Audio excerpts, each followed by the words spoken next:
I'm Teisha Bader with Shalom TV's news update for Wednesday, January the 22nd, 2014. The Jerusalem Post reports that Israel's security agency, the Shin Bet, announced today that it arrested 3 Palestinians who were preparing to carry out a series of large-scale terror attacks. The 3 are from East Jerusalem and were recruited online by an al-Qaeda operative in Gaza.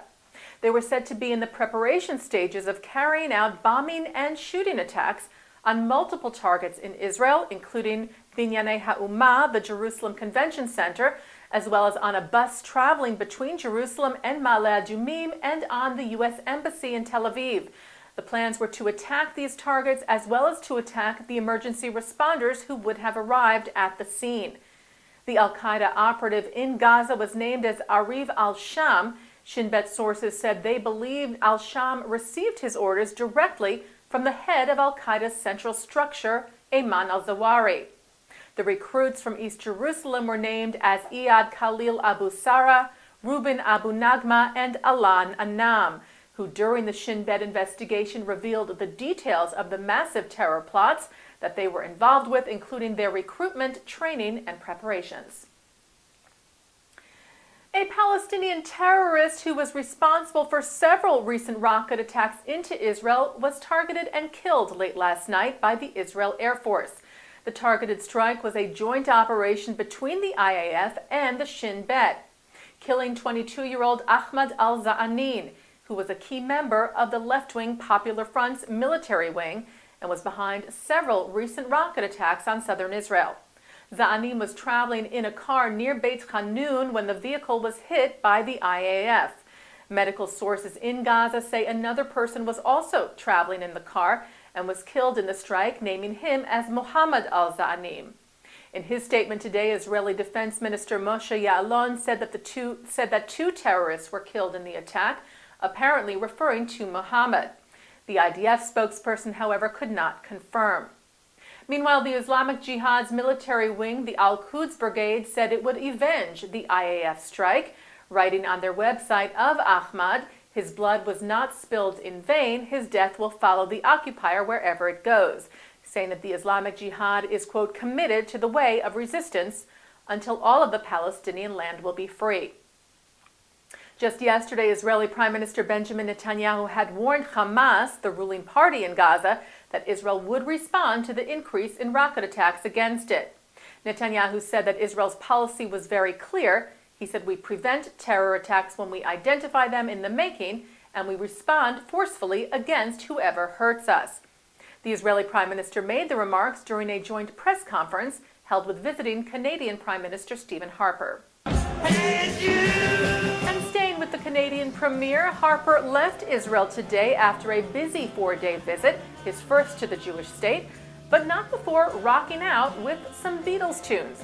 Last night at the state dinner at the David Citadel Hotel in Jerusalem, Harper, who is a big fan of the Fab Four, got up on stage and played and sang renditions of A Little Help from My Friends and Hey Jude to the audience, which included Netanyahu and his wife Sarah.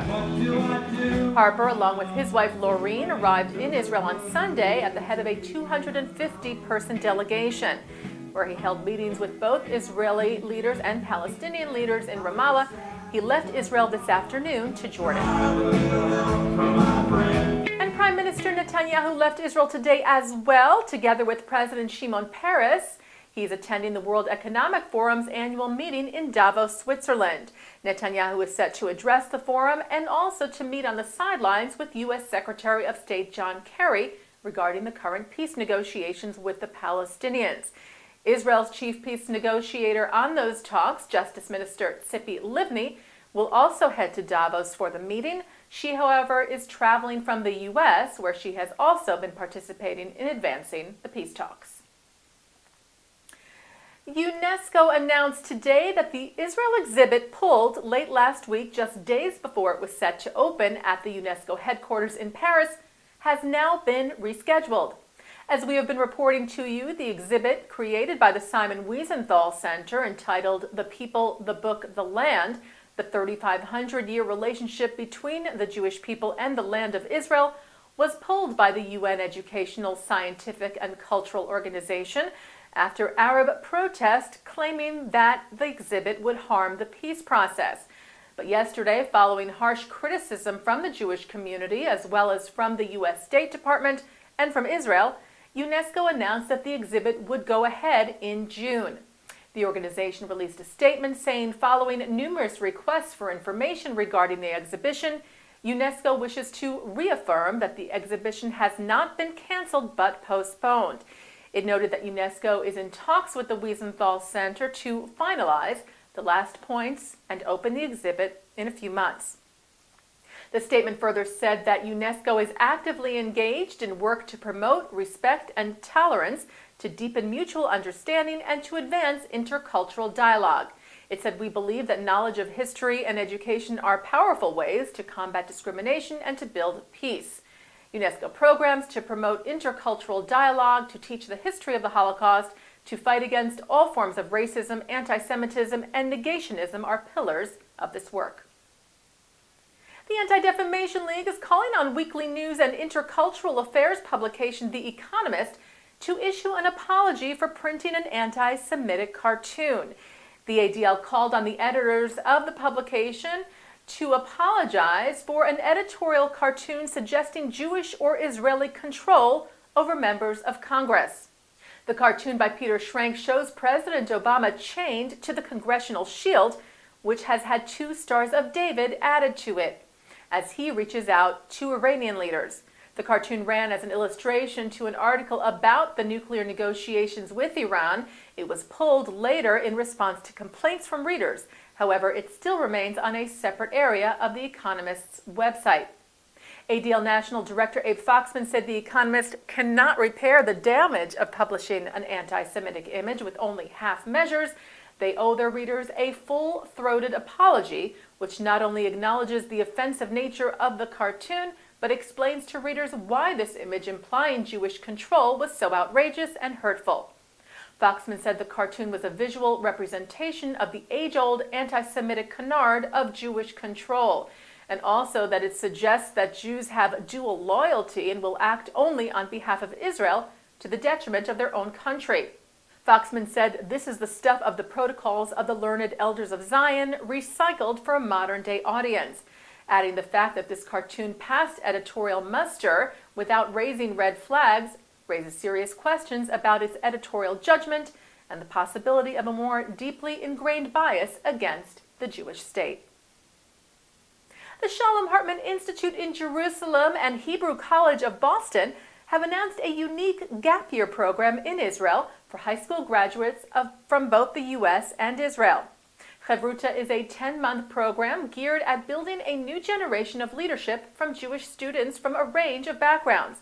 It will provide them with a rich and pluralistic study environment in Jerusalem and will also have a 3-week component in the U.S.